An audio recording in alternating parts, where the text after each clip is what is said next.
طالب علمی کے زمانے سے نیلم کے حوالے سے، اور پھر میری جو مدر ان لا ہیں خدیجہ گوہر، جن کا اب انتقال ہو چکا ہے، ان کا بہت ایک قریبی دوستی تھی، ایک نظریاتی اور ایک ذاتی. اسی حوالے سے ہمارے ایک فیملی میں he was just like an elder in the family. لیکن جو اصل بات ہے وہ ہے کہ ان کے اندر جو ایک بے باکی تھی، ایک بے خوفی تھی، اپنی سوچ اور اپنے ضمیر کے حساب سے بات کرنے کی، بغیر یہ سوچے ہوئے کہ اس کی کیا قیمت چکانی پڑے گی.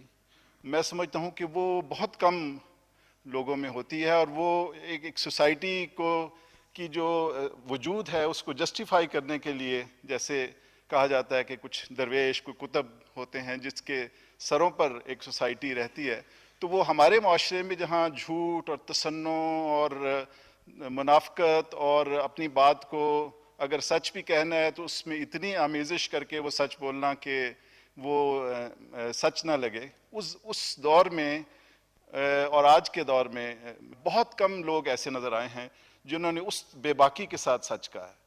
اور وہ لکھتے تھے، کالم لکھا کرتے تھے، آرٹیکلز لکھا کرتے تھے بلے شاہ کے نام سے. اور وہ میں سمجھتا ہوں کہ محض اتفاق نہیں تھا، ظاہر ہے کہ انہوں نے بھی یہ نام چنا ہوگا کسی وجہ سے. میں سمجھتا ہوں کہ اگر اوتار ہوتے ہیں تو بلے شاہ کا اوتار جو ہے وہ احمد بشیر ہی تھے. شکریہ. شکریہ. کمپنی کی حکومت میں غالباً میٹرک میں پڑھ چکا تھا، اور اس وقت تک مجھے کچھ احساس یا شعور نہیں تھا کہ ہم غلام ہیں یا ہمیں کس طرح سے تباہ کیا گیا ہے. دوسرا یہ ہے کہ کمپنی کی حکومت کے بارے میں اردو میں شاید اور کوئی کتاب لکھی ہی نہیں گئی، یا لکھی گئی ہے تو اتنی تفصیل سے اس موضوع پر کہ ذکر آتا ہے جیسے ہوتا ہے، لیکن کتاب اس طرح کی مفصل نہیں ہے. انگریزی میں کتابیں ہیں اچھی. تو کمپنی حکومت میں جو خاص بات مجھے سوجھی ایک یہ تھی کہ استعمار کے خلاف نفرت، اور اس کی نفرت کی بنیاد جذبات نہیں تھے بلکہ حقائق تھے. تو مجھ پہ ذاتی طور سے یہ اثر ہوا، اور بھی لوگوں پہ ہوا، کہ سب سے پہلے تو مجھے استعمار سے نفرت ہوئی الہلال پڑھ کے، جب میں ابھی بچہ ہی تھا. ابھی میں نے انگریز دیکھا نہیں تھا جب مجھے سے نفرت پیدا ہوئی.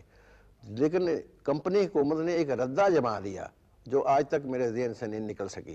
اور میں سمجھتا ہوں کہ جنہوں نے کمپنی کی حکومت پڑھی ہے ان کے ذہن سے استعمار کی نفرت نہیں گئی، نہیں جا سکی.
اردو میں خاکہ نگاری کی پرانی تاریخ ہے، مگر جن لوگوں نے بہت اچھے خاکے لکھے اس میں فرحت اللہ بیگ، رشید احمد صدیقی، ملا واحدی، پھر محمد طفیل،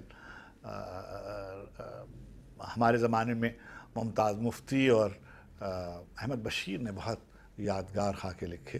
آپ دیکھیے ان کی کتاب جو ملے تھے راستے میں تو آپ کو اندازہ ہوگا کہ کیسا کیسا خوبصورت خاکہ انہوں نے لکھا ہے. پوری شخصیت جملوں میں آ جاتی ہے. وہ بہت منہ پھٹ، بے باک اور مگر بہت دھڑاکے سے، دھڑلے سے لکھنے والے لوگوں میں تھے. کئی اعتبار سے وہ مجھے اچھے لگتے تھے. انگریزی اردو دونوں زبانوں پہ دسترس ہمارے زمانے میں کم دیکھی جاتی ہے، مگر انہوں نے انگریزی میں جو کلچرل رپورٹنگ کی روایت ڈالی اور ڈان میں اور فرنٹیئر پوسٹ میں انہوں نے کام کیا، وہ بھی بہت یادگار ہے۔ بہت اچھی فلم بنائی نیلا پروت، بظاہر کامیاب فلم، مگر میں سمجھتا ہوں کہ جو 8 فلمیں ہیں پاکستان کی 8 فلموں کی تاریخ میں نیلا پروت کے بغیر ذکر مکمل نہیں ہوگا۔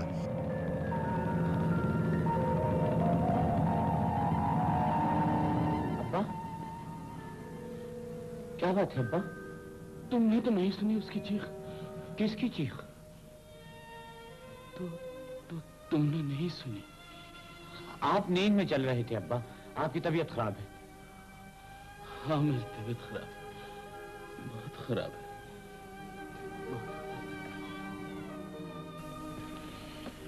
آؤ بیٹے۔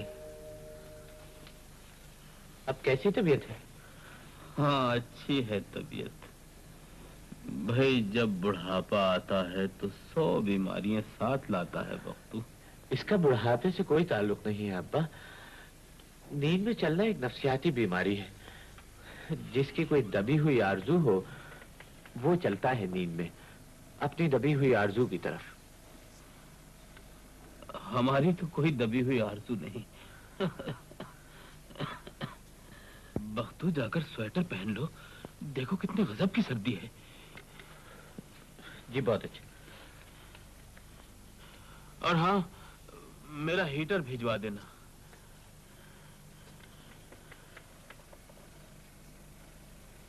میری تو کوئی دبی ہوئی آرزو نہیں۔ پاس ایک دن عاشق علی خان آئے تو کہنے لگے یار کڑی بڑا اچھا سنیا کلکتے گاؤں رہی ہے، روشن آلا بیگم، چلو انہوں سنیے۔ میں نے کہا اچھا جی، چلو جی، ہم نے 17 روپے کا ٹکٹ لیا، 3rd کلاس میں بیٹھے اور کلکتے جا مجھے، میں اور وہ خان صاحب۔ تو شام ہم اترتے ہی ہم نے کہا ہم نے کلکتہ نہیں دیکھا تھا، تو وہ گھوڑا گاڑی والے سے کہا کہ یار جو سب سے اچھی گانے والی یہاں روشن آلا بیگم، اس کے گھر چلو۔ تو وہ اس کو جانتا، وہ ہمیں لے گیا۔ اب عاشق علی خان تو بڑے مشہور بڑے استاد تھے، تو ان کا ذکر سن کے تو روشن آر کھڑی ہو گئی، بڑا ادب کیا، بڑی محبت کی۔ تو رات کو انہوں نے گانا سنا ساری رات۔ صبح اٹھ کے تو انہوں نے ہاوڑہ برج نہیں دیکھا، گاڑی پکڑی لاہور، اور کوئی کام ہی نہیں۔ تو اس طرح کی کچھ باتیں میں نے ان سے سنی، لیکن میں افسوس کہ میں اس قابل نہیں ہوں۔ جو انہوں نے میری فلم میں گانا گایا وہ بھی بڑی لمبی چوڑی داستان ہے، آپ لوگوں کو دلچسپی نہیں ہوگی، لیکن وہ یہ گانا جو شاید یہ سنائیں گے تو انہوں نے 9 دن ریاض کیا اور 9 ٹیکوں کے بعد ہوا ہے۔ پاپی دا دروا بلاوے رے، پاپی دا دروا بلاوے رے، پاپی دا دروا بلاوے رے، پاپی دروا بلاوے، پاپی دا دروا بلاوے رے، پاپی دا دروا بلاوے رے، پاپی دا دروا بلاوے رے، پاپی دا دروا بلاوے رے، پاپی دا دروا بلاوے، مورے پیا کی سدھ آئی کوئلیا سبد سناوے، پاپی دا دروا بلاوے، جو جو بوند پڑے برکھا کے، جو جو بوند پڑے برکھا کے، تو اگن دہے برہا کی، بجلی چمکے ڈلاوے رے، پاپی دا دروا بلاوے۔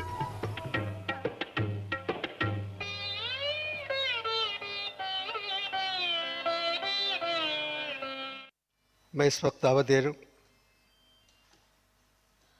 ایک اور جانا پہچانا نام، پنجابی ادب میں بھی، سیاست میں بھی، اور ہر جگہ، محترم فخر زمان صاحب۔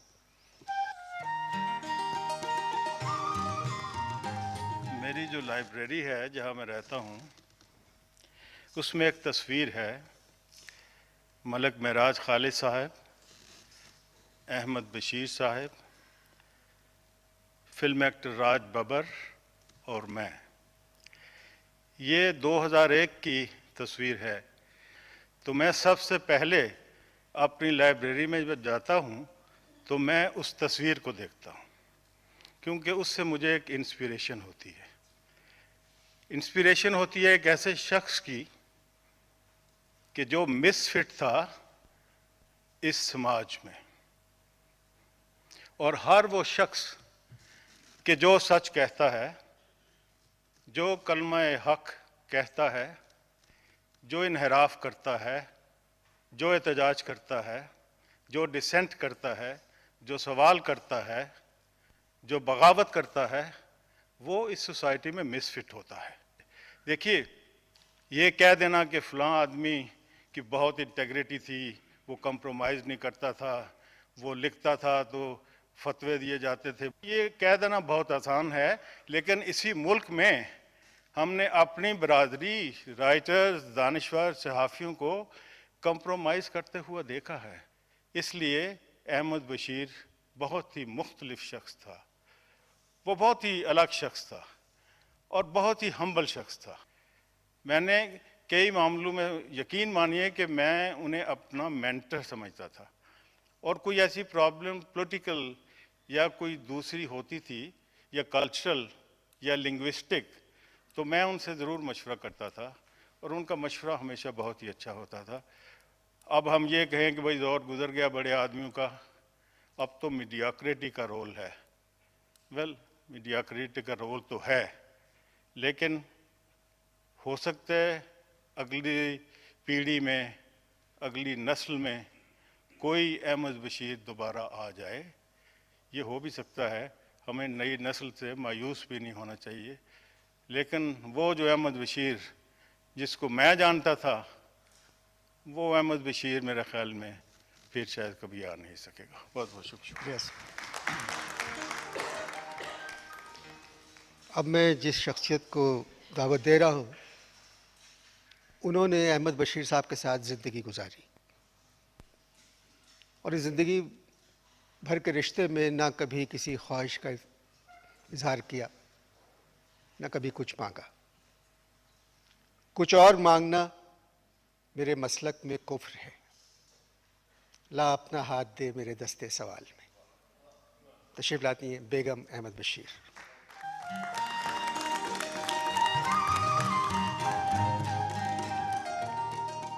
آپ جہانگیر روڈ پر رہتی تھی جی ایک کوارٹر میں، جی، تو وہ دور کیسا گزرا؟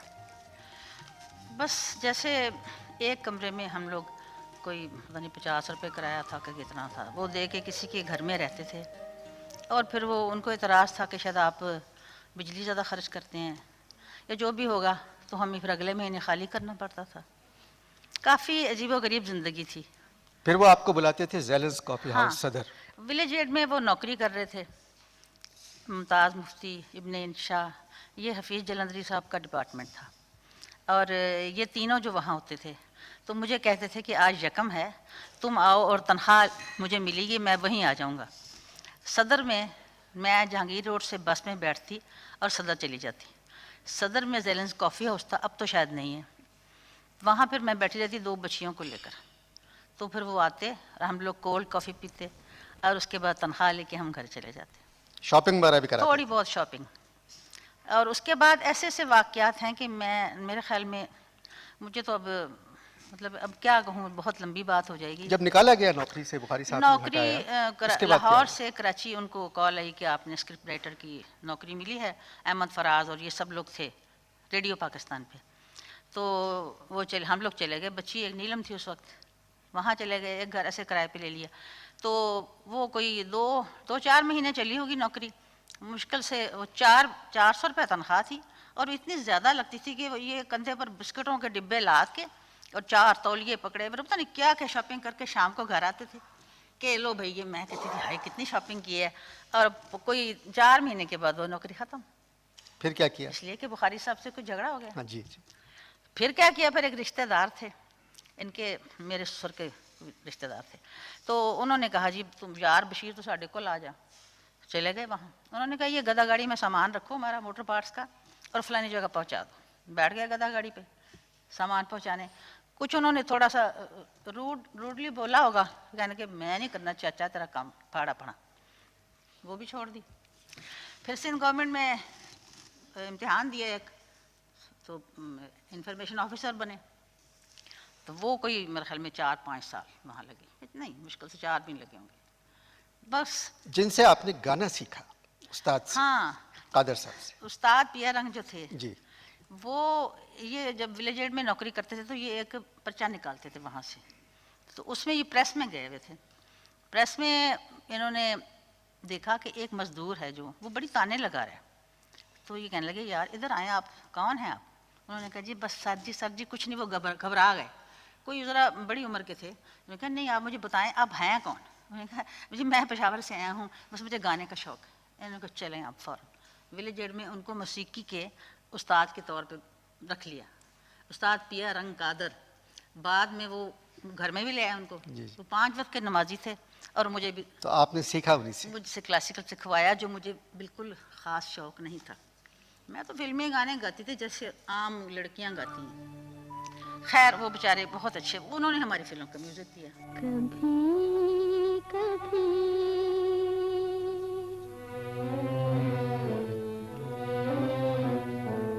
جب تنہا بیٹھی ہوتی ہوں، ایک درد کی ہلکی لہر سی دل میں اٹھتی ہے، ایک بے چینی، ایک ٹھنڈی آگ تن کو آن جلاتی ہے. کیسے سمجھاؤں؟ ہم ایک چھوٹے سے قصبے کے رہنے والے ہیں، ایمن آباد کے. تو وہ کوئی 8,000 کی آبادی تھی اور وہ ہندو اور مسلمان میں تقسیم تھی. تو ہم آپس میں بڑے مصروف رہتے تھے، خاندانی نظام تھا. تو ان کے ہاں ایک ایسا کانٹا پیدا ہو گیا تھور کا، میں جو ان سب چیزوں سے بغاوت کرتا. تو اس لیے تھوڑی سی میری رنجش رہی، ان کو مجھ سے رنجش رہی، ان کو ان سے رنجش رہی. یہ مجھے نہیں سمجھتے، وہ سمجھتے کہ یہ کہ ناخلف پیدا ہو گیا کہ ہر اقدار خاندانی توڑتا ہے، باہر پھرتا ہے، آوارہ گردی کرتا ہے وغیرہ. تو وہ بھی سچے تھے اور شاید میں بھی سچا تھا. ابھی ہمارا آپس میں انڈرسٹینڈنگ نہیں ہوئی. اب میرے باقی بہن بھائیوں سے ان کے تعلقات اور طرح کے بڑے اچھے تعلقات تھے، محبت کے تھے. وہ پاکستان میں صحافت کے ابتدائی سرخیلوں میں شمار ہوتے تھے. آزادی کے بعد جو پاکستان میں اردو صحافت نے اپنا رنگ بدلا اور جدید طریقے اختیار کیے، اس میں جن لوگوں نے کام کیا ان میں احمد بشیر نمایاں تھے. خاص طور پر لاہور سے امروز کے اجرا میں چراغ حسن صاحب کے ساتھ انہوں نے فیچر رائٹنگ میں نئی جہتیں پیدا کی. وہ پاکستان کے ان معدود چند ہدایت کاروں میں سے تھے یا کریٹیو آرٹسٹوں میں سے تھے جنہوں نے فلم کو آرٹ کے حوالے سے جانچنے کی اور پیش کرنے کی کوشش کی. بدقسمتی سے ہماری کمرشل سنیما میں ان کی کوشش زیادہ کامیاب نہیں ہوئی اور اس پر تعجب بھی نہیں ہوا، کیونکہ جس قسم کی روش یہاں چل پڑی تھی اس میں تجرباتی یا فنکارانہ فلم سازی کی گنجائش بہت کم تھی. تاہم احمد بشیر صاحب نے جو اس میں کنٹریبیوشن کیا اس کو ہمیشہ اہم مانا جائے گا.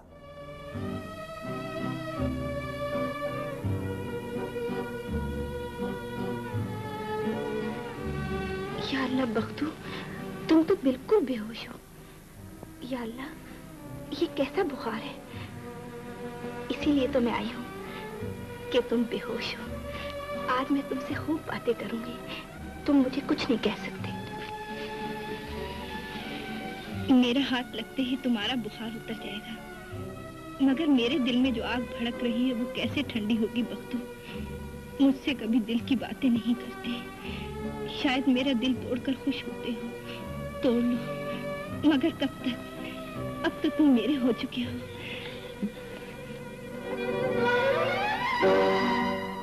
بیوقوف مت بنو لیلا، دل ول کی بات چھوڑو. کیوں چھوڑوں؟ میرا دل کوئی مٹی کا بنا ہوا ہے. جواب تو دو، آنکھیں تو اٹھاؤ ذرا. تم بیکار وقت ضائع کر رہی ہو لیلا.